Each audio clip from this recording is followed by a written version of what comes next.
I'm actually a speaker that uses magic, so that's my metaphor.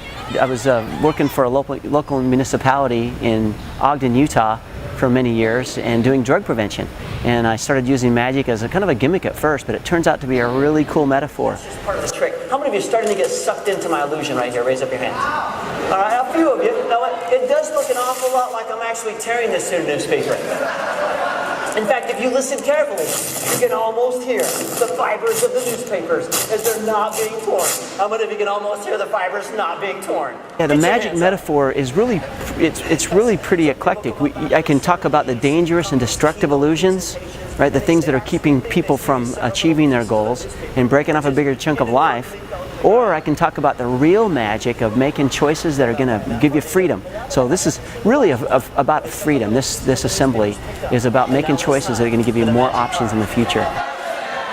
And now that I have every single last one of the separate little pieces of the newspapers picked up, and now it is time for the magic part of my trick. You see, this is where I, Magic Brad, don't laugh, the great and marvelous zucchini,